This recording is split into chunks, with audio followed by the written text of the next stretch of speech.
사람들도 잔혹하게 미리 준비한 흉기를 가지고 공격해서 5명을 살해하고 17명을 다치게 한 그리고 영구불구인 분도 생겼습니다. 아주 잔혹한 사건이고 예. 본인이 이제 여기에 대해서 국민참여재판을 신청해서 재판이 그저께부터 오늘까지 진행이 됐습니다. 그러니까 안인득이 국민참여재판을 신청한 거군요. 본인이 신청했다고 합니다. 김은배 팀장님, 국민참여재판하고 일반 재판하고 어떻게 다른가요? 일반 재판하고 국민 참여 재판하고 약간 차이가 있긴 있습니다. 왜냐하면 재판정에서 재판장이 판정을 하는데 이 국민 참여 재판 같은 경우에는 관할 법원에서 네. 이건 창원이죠. 일례를 들으면 창원지검에 있는 20세 이상 남성을 무작위로 선별을 해요. 50명을 이제 뽑습니다. 그중에서 9명을 뽑은 다음에 그분들이 배심원석에 앉아가지고 네. 재판 과정을 보면서 안인득 같은 경우에 이 안인득이 유죄냐 무죄냐 요거를 좀 판정해 주는 건데 실제적으로 판정을 한다 하더라도 전원일치가 돼야 되거든요. 네. 1차로. 그런데 전원일치 안 되면 2차 판결을 또 해야 돼요. 그래가지고 다수결로 하는 거거든요. 그런데 그 배심원단이라고 부르는 참여재판 그분들이 유죄라고 하더라도 재판관은 무죄를 할 수도 있고 그 배심원단이 무죄라고 하더라도 유죄할 수 있어요. 그거는 이제 기속되는 건 아니고 예. 참고 사항이기 때문에 실제적으로는 미국하고 배심원 제도는 틀리죠. 미국은 해야 되거든요. 우리가 미국 영화라든가 드라마 같은 거 보면 재판정에 보면은 배심원단이 꼭 있잖아요. 그렇죠. 그리고 배심원단의 결정이 아주 유력한 그 힘을 갖고 있는데 결정적이죠. 결정적인 거. 유무죄 결정이에요. 근데 우리는 그게 아니고 참고 정도. 참고만 하죠. 권고적 효력이라고 법률적으로 얘기를 하더라고요. 권고적 효력을 가지고 있다고 얘기를 하고요. 큰 차이점 우리는 거의 참심제 정도라고 보여지는데요. 예. 아까 말씀하신 그런 구성이고 미국의 배심원제는 아시다시피 그 10몇 명 정도가 선정이 되면 그분들이 그 재판이 끝날 때까지 격리가 됩니다. 정보가 다 통제가 됩니다. 아 그럼 생업을 못 해요? 예. 그래서 어느 특정한 공간에 격리가 된 상태에서 왜냐하면 외부 정보를 차단해야 됩니다. 예. 그러니까 흔히 말하는 언론에 의해서 여론 재판이 될 수도 있고 엉뚱한 정보에 의해서 이게 왜곡이 될 수 있기 때문에 격리시키는 것이 원칙인데 원래 배심원제는 우리는 그게 아니라 그거를 최소화시키기 위해서 3일 동안만 짧게 그저께부터 이제 3일 동안 한 거고 바로 결론이 나는 형태로 하는 그러니까 일정 정도 완전한 배심제는 아니고 배심제로 가기 위한 중간 단계 정도라고 생각하는데 여기에 대해서도 뭐 법적이나 이런 데서도 장단점 뭐 이런 얘기가 많이 있습니다. 네. 그럼 누구나 다 자기의 의지대로 난 국민참여재판 받겠습니다라고 하면 되는 건가요? 아니면 그렇지는 않습니다. 일단은 피고인 같은 경우에 중요 사건을 하거든요. 뭐 살인 사건이라든가 납치 뇌물죄 같은 걸 하고 있는데 또 피고인이 쉽게 재판받을 사람이 아니라고 하면 안 되는 거거든요. 그런데 피고인이 원하면 할 수는 있습니다. 근데 거의 뭐 지금 추세로 봐서는 받아들여지는 추세 같습니다. 그렇죠. 피고인이 원하면 굳이 이걸 뭐 거절할 이유는 없는 것 같은데 문제는 이제 그거죠. 아까 말씀드린 것처럼 본인이 원하는데 지금 안인득의 변호인도 국민참여재판 하지 말라 그랬다고 합니다. 왜냐하면 국민적 공분이 이렇게 높은데 당신이 이걸 해봤자 불리하지 않느냐라고 했는데 안인득은 굳이 하겠다. 왜? 나는 다른 한테의 동기가 있다. 불이익을 받았기 때문에 이 억울함을 무엇인가 얘기해야 되겠다고 해서 변호인이 이렇게 했다는 얘기가 나오고 있습니다. 뭔가 본인이 억울하다. 불이익을 받고 있다. 본인 주장입니다. 예. 불이익을 받았고 계속 주장했지 않습니까? 우리가 보통 체포대학 갈 때도 계속 그게 나왔지 않습니까? 자기는 시청 공무원이 잘못해서 억울하고 뭐 억울하고 그래서 범행을 했다고 계속 주장을 했기 때문에 그 부분에 대한 얘기를 할 거라고 추정하고 그 얘기를 했다고 합니다. 이 재판 과정 중에. 하지만 범행 상황을 앞서서도 정리해 주셨습니다만 같은 아파트 단지에서 좀 불특정 다수 불을 피해서 나오는 그 주민들, 이웃들을 무참하게 살해하고 지금 많은 사람에게 상해를 입혔던 거잖아요. 그렇죠. 근데도 이걸 해야 된다. 이게 가능할까 싶기도 하고요. 안인득은 지금 심신미약을 주장하고 있다고요? 예. 심신미약 주장이고 실제로 이제 증거가 명확하기 때문에 그리고 변호인과 본인도 살해한 것 자체에 대해서는 다 인정하고 있습니다. 근데 심신미약, 그러니까 형법 10조에 있는 심신미약 조항인데 심신미약 감경 부분인데요. 여기에서 이제 자신은 일종의 피해망상인 상태에서 사리분별이 없는 상태에서 범행을 저질렀다라고 네. 변호인이 주장하고 이것을 확인해 달라라고 하는 거고 검찰 측에서는 심신미약 일리 없다. 심신미약이 아니다. 네. 사리분별이 가능하다. 예를 들면 이 정도면은 충분히 여러 증거를 가지고 급소만 찌르고 뭐 어떤 얘기를 했고 이런 부분을 통해서 이건 심신미약 일리 없다라고 주장을 하고 있습니다. 네. 잔혹범죄에 저지른 사람들이 심신미약 주장하는 경우가 종종 본 것 같아요. 심신미약을 주장하는데요. 아닌들 같은 경우는 실제로 조현병 치료를 받은 적도 있고 예. 그 전문의 진술에 의하면 그 뭐 피해망상도 있던 건 맞아요. 그런데 검찰에서 주장하는 건 이겁니다. 그 범행 현장 그 상태에서는 심신미약이 아니다. 왜냐하면 예. 알다시피 어린 약자만 또 살해를 했어요. 본인이 흉악하게 했고 또 보면은 자기의 그 분노심을 표출하기 위해서 했기 때문에 또 그 출동해서 권고했던 경찰관 말 들으니까 정상적이다. 공포당 쏠 때는 칼 휘둘렀잖아요. 시탄 쏘니까 또 칼 버렸지 않습니까? 이런 거 네. 봐서는 심신미약이 아니라고 주장하고 있는데 이 변호인단이라든지 안인득이는 자기가 옛날에 그전에 조현병을 치료받은 전력이 있기 때문에 그걸 네. 주장해서 심신미약이라고 주장을 강력하게 하는 거죠. 국민들께서 이제 오해 마실 것이 예. 의료적인 의료인이 보는 입장에서의 심신미약과 네. 형법 10조에 있는 심신미약은 다릅니다. 아, 그러니까 우리가 뭐 병원에서 얘기하는 심신미약이라는 증상과 예, 예. 법정에서 나오는 판단하는 이 법 전문에 있는 심신미약은 달라요? 예. 말하자면 그래서 그 공주치료감호소의 의료부장님도 네. 본인이 분명히 심신미약일 가능성이 높다라고 얘기를 했지만은 검찰 쪽에서는 저 얘기는 의료인의 판단이고 네. 형법에 있는 심신미약은 그게 아니라 지금 조현병을 앓고 있다 하더라도 예. 칼로 찌르고 범행 그 당시에 내가 찌르는 사람이 사람이고 네. 찔러서 살해가 돼서 큰 아픔을 줄 수 있다는 걸 안다고 하면 그건 심신미약이 아니라는 겁니다. 예. 그러니까 검찰 주장은 이런 기준에서 사리분별이 있다는 것이고 그러니까 심신미약이 아니라는 겁니다. 그래서 이것 때문에 좀 국민들께서 혼동이 오실 수 있지만은 네. 법적인 것과 의료적인 건 분리돼야 됩니다.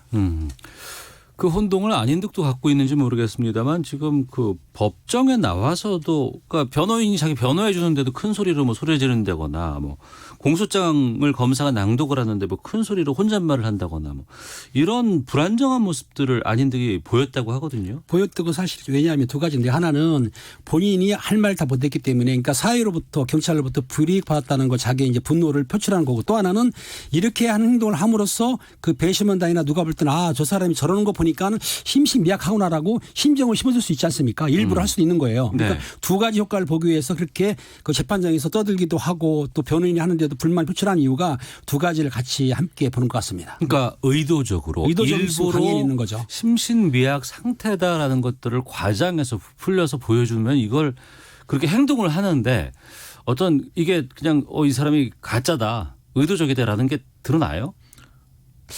저희 같은 사람들은 이런 사람들을 많이 봤기 때문에 어느 정도까지는 알 수 있습니다. 근데 이제 그래요? 그 법정에 계신 판사님이나 검사님이 그걸 파악하실 수 있는지 모르겠습니다. 그러니까 이제 가짜로 네. 그러니까 조현병인 양 행동에서 어떤 말을 할 때 저희 같은 훈련받은 사람들은 그걸 구별해낼 수가 있는데 그래서 사실은 이 검찰 쪽에서 대검찰청에도 심리분석관이 있습니다. 아, 그래요? 예, 심리분석관 요번에 분석을 했거든요. 그래서 이제 그 심리분석관의 분석에 의하면 이 사람은 심리가 아니라고 분석을 해서 이제 감정까지 했지만은 이건 일종의 전략일 수도 있고. 예. 근데 또 하나의 플러스 요인은 이 사람은 자기가 가지고 있는 망상사파를 실현해야 되는 것 때문에 그럴 수 있습니다. 두 가지가 다 그 법정에선 존재할 수 있다고 봅니다. 이 법정에 아마 그 피해자 가족들 이런 분들도 많이 가셨을 것 같은데 참 상황이 어떨까 너무 좀 답답하네요.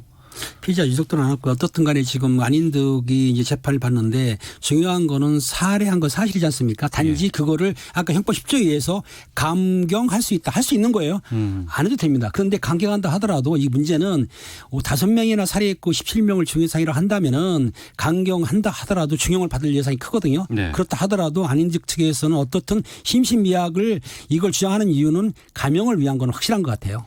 감형을 위해서 심신미약을 주장하고 있다. 어차피 항소할 겁니다. 그렇죠. 2심, 3심 가면은 그때는 이제 국민참여재판이 아니거든요.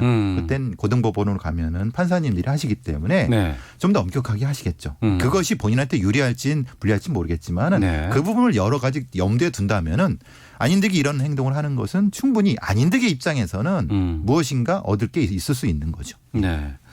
앞서 배상훈 프로파일러께서 말씀해 주셨습니다만 국민참여재판이 집중적으로 사흘 동안 이어진다고 하셨어요. 선고가 오늘 오후에 있을 예정입니다. 뭐 계획 범죄냐, 심신미약이냐. 글쎄 배심원들이 이제 판단을 내려주실 것 같기도 하고 물론 이건 참고 사항입니다만 어떻게 전망하세요, 두 분께서는?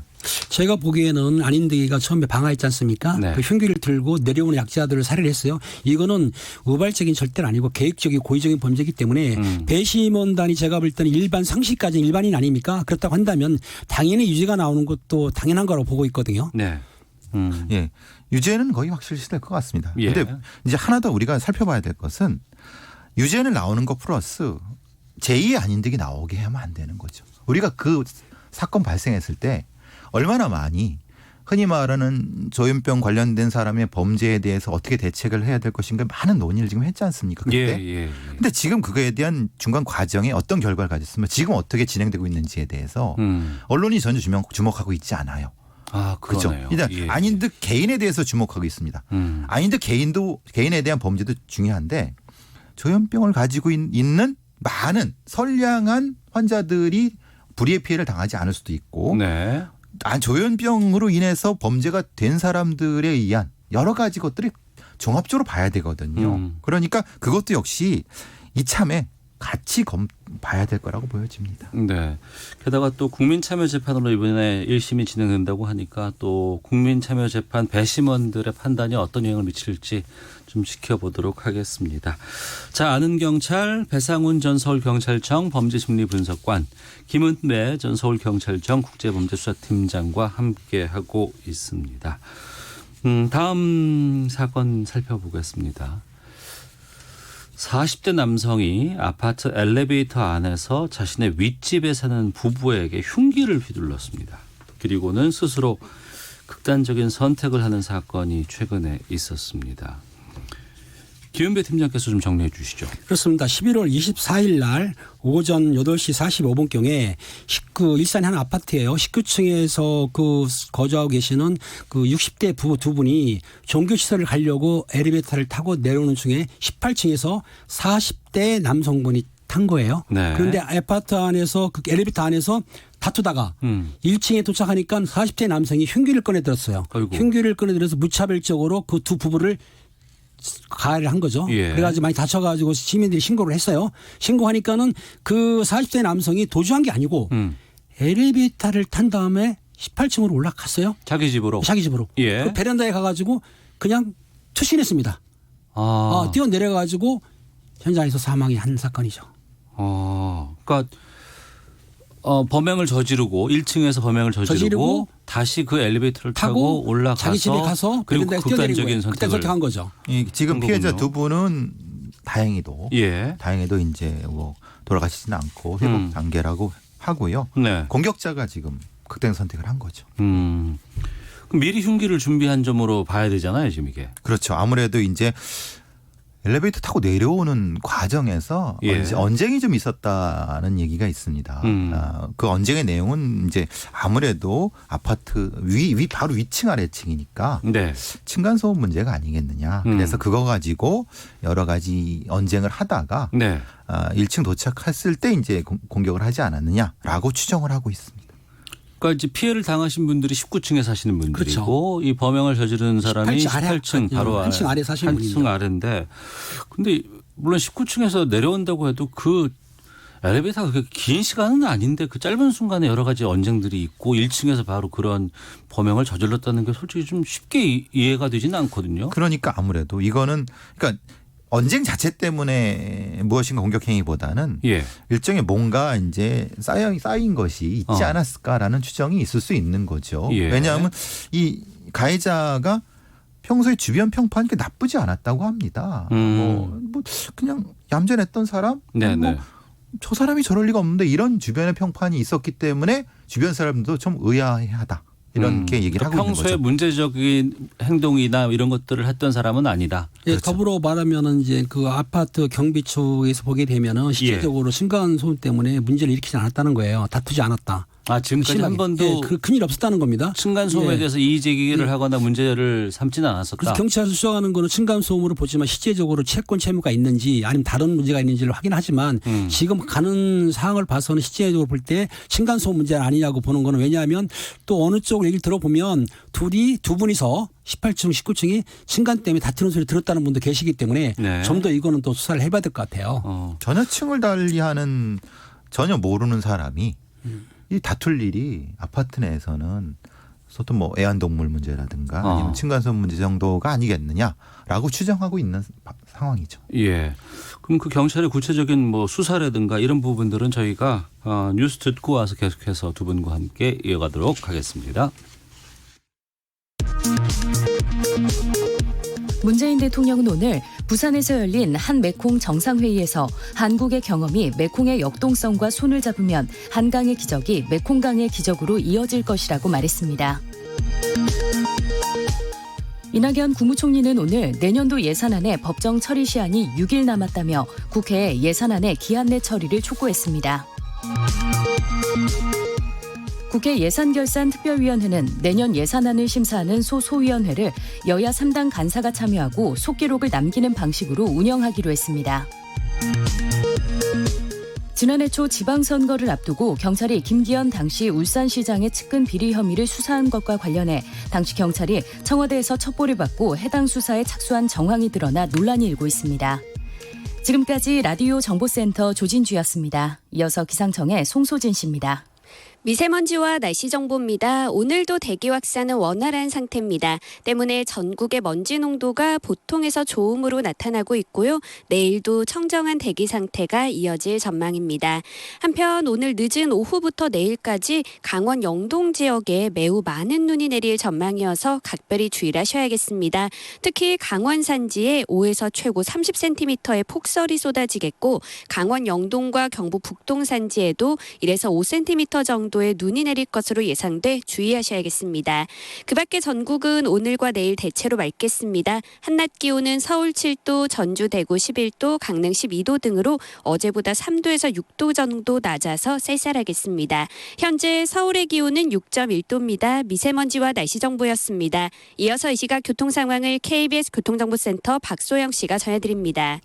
서울 시내 집회로 서울시청 앞에서 무교동 사거리 쪽으로 통제가 되고 있습니다.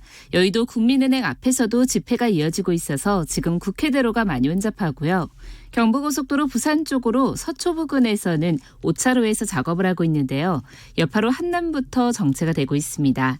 이후로 천안에서 목천 사이로도 1차로에서 작업을 하고 있어서 4km 구간 지나기가 어렵고요. 서울 쪽으로 판교에서 반포 사이로 밀리고 있습니다. 서울 외곽고속도로는 일산에서 구리 쪽으로 의정부 진출로에서 사고가 발생했는데요. 2차로가 막혀 있어서 뒤로 3km 구간 정체가 매우 심합니다. 서해안고속도로 목포 쪽으로 서해대교 위에서는 3차로에서 작업을 하고 있습니다.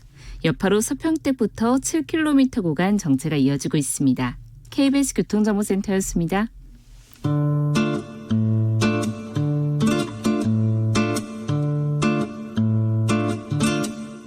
오태훈의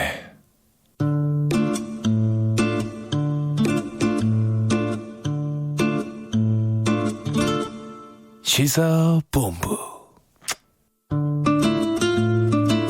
네, 수요일에 아는 경찰 배상훈 전 서울경찰청 범죄심리분석관, 김은배 전 서울경찰청 국제범죄수사팀장과 함께하고 있습니다.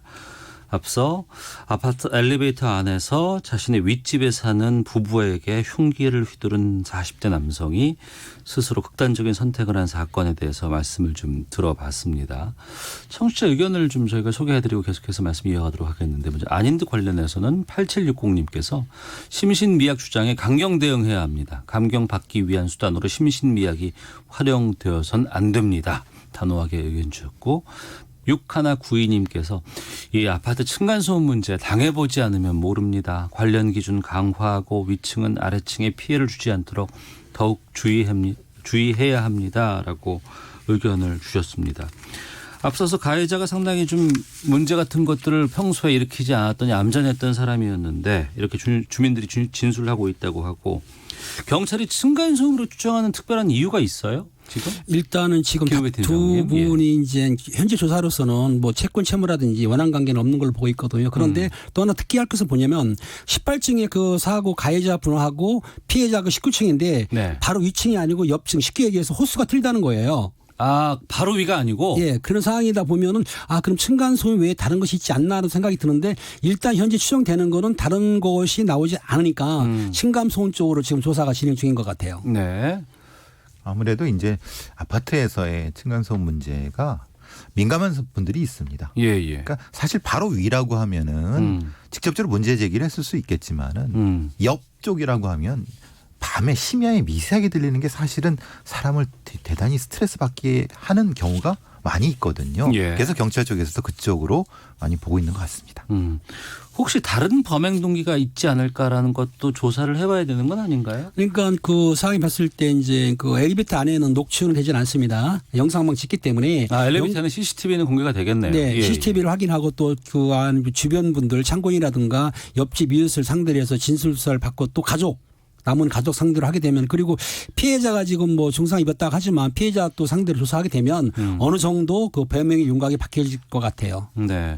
그러면 저희가 정리를 하면 층간소음으로 추정된다라고 얘기를 해야지 그렇죠. 층간소음 때문에 이 범행을 저질렀다고 우리가 단정 지을 수는 없는 부분인데 그렇죠. 아직까지는요.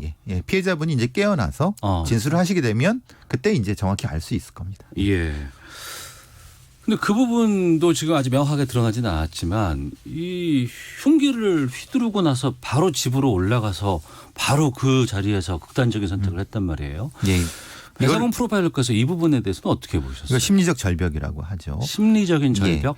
예. 그러니까 자신이 특별한 형태의 스트레스 요인을 가지고 그 사람한테 무엇인가를 얘기하려고 했는데 네. 근데 그 용기가 없는 상태에서 수단을 무엇인가 무기가 될 만한 걸 주머니에 쓱 넣고 갑니다. 이거를 꼭 찌르려고 하는 것보다는 물론 계획 이제 추상적인 계획이라고 하죠. 그런데 그러니까 실현되지 않은 추상적 계획 상태에서 얘기가 되다가 급작스럽게 찌르게 되면은 그 다음에 결과를 놓고 대단히 본인 스스로 충격을 받습니다. 내가 무슨 일을 무슨 짓을 저지른 거야? 라고 해서 그게 심리적 절벽이 됩니다. 예. 갑자기 절망적 상황이 됩니다. 그래서 이제 극단적 선택하는 경우가 이런 경우에는 사례가 대단히 많습니다. 예. 그러니까 그랬을 가능성이 높은데요. 물론 이건 다 추정입니다. 그렇지만은 여러 가지 언쟁하고 또 이 바로 공격한 것이 아니라 언쟁을 하고 나서 공격했다는 걸 봤을 때 아마 그 추정의 가능성이 높을 것 같습니다. 이 용의자가 극단적인 선택을 했음에도 불구하고 수사는 계속 돼야 되는 상황인가요? 어떻습니까? 수사는 합니다. 물론 수사를 해가 피해자가 있기 때문에 수사를 하지만 실제적으로 그 가해자가 사망했으면 공소권 없음으로 송치를 검찰에 해야죠. 예, 그렇게 정리가 되겠군요. 뭐 사건은 여러 가지 지금 현재 진행 중이고 수사를 더 해봐야 되기 때문에 저희가 뭐라고 말씀드릴 수는 없습니다만 최근에 이 아파트 이웃 간의 층간 소음으로 인한 갈등 또 이걸 통한 무슨 뭐 여러 가지 상해, 살인 끔찍한 사건들이 꽤 많이 있었습니다. 이런 사건들이 많이 증가하고 있는 추세라면서요? 이제 국가소음 정보 시스템 한국환경공단에서 이게 워낙 몇 년 전부터 많아져 갖고 아예 국가 환경공단에서 이것을 수집해서 이제 데이터화하고 있습니다. 그래서 거기서 전화로 민원 상담도 받고 그렇습니다. 거기에 의하면은 한 해에 뭐 28,000. 근데 이것도 통계가 좀 애매한 것은요. 그러니까 전화 오고 상담하는 민원이 주지 실제 그렇다는 건 추세만 알 수 있습니다. 그러니까 지자체, 서울시나 경기도 같은 데서도 또 그런 부분이 상담해 주는 부분이 있는데 전체적으로 한 20% 이상씩 올라가고 있는 건 맞는데 그 절대적인 수치는 사실은 수치하기 어렵습니다. 그렇지만은 상당히 많이 있는 건 현실인 것 같다. 그래서 일단 접수된 거 보면요. 그 2012년에는 8,750건 됐거든요. 그런데 2016년에는 19,495건. 그래서 작년 2017년에는 22,849건이었고 작년 같은 경우에는 28,231건. 그러니까 계속적으로 올라가는 건데 12년도에 비하면 벌써 몇 배가 됐습니까? 그러니까 급증하는 추세네요. 급증하는 추세죠. 한 해 한 30% 엄청 올라간다고 보시면 됩니다. 예. 글쎄요. 아파트가 그렇게 갑자기 많이 다 지어지는 건 아닌 것 같은데 층간 소음으로 인한 갈등이라든가 이런 또 우리 어떤 심리적인 것들이 많이 좀 이렇게 표출되는 상황이 아닌가 싶기도 하고요. 이제 그것 때문에 소음 진동관리법 내에 층간소음 기준 21조 2항을 만들어냈습니다. 그리고 층간소음을 어떻게 처리해야 될 것인가에 대한 규정이 만들어진 것도 그런 여러 가지 민원 때문에 그런 부분인데 사실 안타까운 것은 이 법 규정 자체가 이미 있는 아파트를 다시 짓지 않는 한 실효성이 많이 떨어진다는 거죠. 그러니까 층간소음 때문에 분쟁이 나고 여러 가지 사건이 벌어지지만 그 층간소음 자체를 없앨 수 있는 방안은 없는 거 아니에요? 없죠. 그 층간소음 없앨 수 있는데 없앨 수 있는 방안은 없는데 여기서 층간소음을 잠깐만 들여다보면 예. 그 직접 충격 소음이 있고 또 공기 전달 소음이 있는데요. 직접 충격 소음 뭐냐면 바닥을 때리거나 벽을 때리거나 떨어뜨리거나 소리가 나지 않습니까? 네. 근데 공기 전달 소음은 뭐냐면은 TV를 크게 튼다든지 음악을 튼다든지 강아지가 우는다든지 아니면 큰 소리 내가지고 이웃을 시끄럽게 하게 되면은 쿵쿵거리지 않더라도 소리를 해서 그런데 일단은 쿵쿵거리는 소리 같은 경우에 민사 배상 가능한데 여기에 법적으로 교수님 알지만 처벌하기 힘들거든요. 그렇죠. 단지 아까 말씀드린 공기 전달 큰 음향을 낸다든지 소리친다든지 시끄러울 경우에는 경범죄처벌법 21조에 의해서 네. 이웃 인근 소란으로 처벌할 수는 있어요. 하지만 벌금 10만 원 이하의 구류 과료이기 때문에 처벌은 미미하다. 그러니까 소음으로 인한 것들이라고 한다 그러면 그건 경범죄로 처벌할 수 있고. 가능합니다. 그런데 이제 문제는 그게 실효성이 있냐 이 말이죠. 뭐 경범죄 기껏해야 뭐 벌금 10만 원 이하죠. 정도면은 그거 가지고 규제 자체가 안 되는 거죠. 네, 그러니까 이제 실제로 소음진동관리법이라든가 공동주택관리법 내에서 그 규정 자체가 너무 실효성이 없다. 그러면 이제 이거 뭐 형법적인 규정을 두든가 아니면 민사배상이라든가 아니 이런 걸 두든가 지금은 일종의 화해 조정을 할 수 있는 공간을 열어주는 것에 그치고 있습니다. 지금 말씀드린 소음진동관리법은. 근데 만약에 그래서 화해가 안 된다고 하면 어떻게 할 거냐. 그러니까요. 그럼 화해가 안 된다고 하면 지금 서울시나 경기도 같은 데서는 이런 이웃사회센터 같은 데가 있어 갖고 이렇게 많이 조정을 해 주거든요. 그래서 많은 경우 됩니다. 근데 안 되는 경우는 계속 이제 법원을 왔다 갔다 해야죠. 뭐 이제 다른 방식으로 소송을 하거나 뭐 이런 상태가 돼 갖고 끝내는 이제 극단적 방향으로 가는. 그러니까 그거를 규정할 수 있는 법 자체가 아주 미비하다는 것이 지금 이 법 자체의 문제가 되는 겁니다. 청취자께서 계속 의견 보내주고 계시는데 이렇게 층간소음 때문에 힘들어하시는 분들이 많이 계시다는 반증이 아닌가 싶기도 합니다. 8275님께서 층간소음 때문에 저도 싸워본 적이 있습니다. 처벌을 강화해야 합니다. 진짜로 밤에 소리가 들릴 때는 당장 뛰어 올라가고 싶은 심정입니다. 3533님. 저는 복도식 아파트에 사는데요. 복도에서 수시로 음식을 하는 사람도 있습니다. 그 냄새로 정말 미치겠습니다. 2641번님. 아이가 있는 집이라면 최소한 매트라도 깔아야 합니다. 한결 나아집니다. 라고 의견 주셨는데 그럼 두 분께 좀 여쭤볼게요. 지금으로서는 이 층간소음 때문에 피해를 입어도 또 위층에 올라가서 싸워서 이게 해결될 수 있는 부분은 아닌 것 같고 어떻게 해야 돼요? 경찰에다가 신고를 해야 돼요? 아니면은 뭐 이거 좀 주민센터에 가야 돼요? 아니면은 어떻게 해야 돼요? 현실적으로는 일단 먼저는 이웃사회센터라든가 공적인 기관에서 중재를 요즘 층간소음 중재위원회 같은 것들이 있다고 하더라고요. 이 법에 의해서 서울시나 아니면은 경기도 같은 그 광역시자단체의 그 센터가 있거든요. 거기에 요청을 하는데 그래서 최대한 서로 조정을 해보는 수밖에 없습니다. 근데 그게 안 되면 사실은 문제지만 일단 그걸 시도해서 서로 간에 그럼 위층 같은 경우는 말씀하신 대로 매트를 좀 깔는다든가 아니면 서로 간에 이런 양해를 할 수 있는 정도까지가 하는 것이 지금으로선 최선이죠. 일단은 이웃끼리니까 대화로 풀 수 있으면 푸는 거고 단지 이제 싸우면 안 되지 않습니까? 근데 어느 분들은 편지를 또 보내는 분도 계셔요. 편지를 보내고 아니면은 관리사무소라든지 주민자치에 부탁을 해가지고 하는 수도 있고 정 안 되면은 뭐 법적으로 할 수밖에 없는데 경찰에 신고해도 경찰은 도와주긴 합니다. 그래서 경찰에 신고하면 감정이 쌓이겠죠. 그게 문제인데 어떻든 날 경찰에 신고해 막 이러면서 더 그렇죠. 그렇기 때문에 일단은 이웃들이기 때문에 제 생각에는 대화를 한번 풀고 그것도 안 되면은 주민협의회라든지 관리사무소 통해서 좀 조정하는 게 나을 것 같아요. 근데 경찰에 신고해 갖고 기억날지 모르겠지만 올해 초도 그렇고 작년에 경찰 신고했다고 흉기 들고 쫓아 올라가서 아이고. 공격한 사건 지금 기억나시죠? 몇 건 네네네. 있었습니다. 그러니까 그것도 사실은 이걸 뭐라고 말씀드리기가 애매합니다. 본인이 피해를 받고 있는데 그럼 신고도 하지 말라는 거냐? 예. 그렇다는 거지 이게. 그러니까 즉각적으로 신고하는 것은 이른바 서로 간의 감정이 올라올 수 있기 때문에 반드시 중재자를 두시라. 그러니까 밑에 있는 분들 물론 이제 그게 뭐 층간소음이 반드시 뭐 아래로만 가는 법은 옆으로도 갈 수 없다고 있습니다. 예. 하더라고요. 근데 우선 이제 편하게 말씀을 드리면 밑에 있는 분들은 나 윗사람들 때문에 너무 내가 힘들어라고 주장할 수 있는 거고 그렇죠. 또 한편으로 보면 윗사람들은 나는 별로 뛰지도 않는 것 같은데 왜 이렇게 민감한 거야? 라고 또 하시는 분들도 있을 수 있을지 모르겠습니다. 하지만 문제는 이것 때문에 이웃 간의 싸움이 나지만 정작 아파트를 제대로 못 지은 거 아니겠어요? 이게? 그렇죠. 실제로는 그 기준을 완화해 갖고 철근 하나 빼먹고 시멘트 몇 개 빼먹은 사람들이 지금은 부자가 돼 갖고 딴 데 어디 가 있겠죠. 어디 미국을 뭐 이민 가셨겠고 아니면 지금쯤 어디 가서 아주 편하게 사시겠죠. 지금 이제 최종에 있는 소비자들이 네. 고통을 받으시는데 근데 그것을 어떻게 소급할 수는 없다고 하면은 예. 지금 있는 상태에서 최선을 하는 것은 결국은 서로가 서로를 이해하는 방법밖에 없는 상황이라고 보여집니다. 예. 이게 우리가 혹시 보셨을지 모르겠는데 보복행위가 또 요즘 문제가 되지 않습니까? 아래층에 있는 사람이 천정에다가 엄청 우퍼 스피커를 달아갖고 보복행위에는 오히려 그렇죠. 예, 근데 그런 건 절대 안 됩니다. 그럼 자기가 보복을 한다 하더라면 그 위층은 또 보복 안 하겠습니까? 그럼 결국은 극단적 싸움이 될 수밖에 없습니다. 네. 그러니까 그 스피커 살 돈으로 차라리 위층하고 여러 가지 방식의 그 화해를 하는 것이 네. 저는 물론 본인이 속이 상하시겠지만은 2070님께서 층간소음뿐 아니라 담배 냄새 때문에도 많이 싸웁니다라는 의견 주셨고요.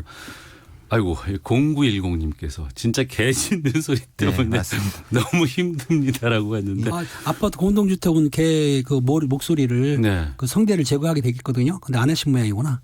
그거 해야 돼요? 해야 됩니다. 원래 그런 규약이 있는 데가 있습니다. 아파트에서 내규로? 예, 강제 규약은 아닌데 네. 뭐 그것 때문에 사실은 동물 보호 단체에서 좀 문제 제기를 하는 경우도 있지만은 애완견 관리 규정이 또 있는 데도 있고 담배 냄새 같은 경우 보통 아파트가 아니 화장실 밑으로 올라오지 않습니까? 네네. 바깥으로 오는 것이 아니라 이게 참 이걸 어디까지 어떻게 해야 될지 참 답답하죠. 그러니까 이제 최근에 특히 대도시에서 아파트에 사시는 분들은 이웃이라는 개념이 거의 없어졌잖아요. 그러니까 또 나는 독립된 공간에서 내가 자유롭게 내 생활을 하고 싶다라는 그런 좀 논리가 강한데 이게 좀 쉽게 해결될 수는 없는 부분이고 또 앞서서 또 이런 문제가 불거진다고 하더라도 지금 형사적으로 뭔가 되는 게 아니고 다 민사로 처리를 해야 된다고 하니 법은 너무 먼 것 같고.